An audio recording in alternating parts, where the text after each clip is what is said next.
Suppose you're at an Indian wedding. I call you up and I say, मुझे बहुत भूख लगी है, एक इडली जेब में डाल के ले आओ.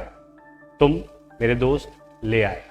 अब I call you up and I say, मैं बहुत बोर हो रहा हूँ, शादी में जो गाना बज रहा है वो जेब में डाल के ले आओ. Right?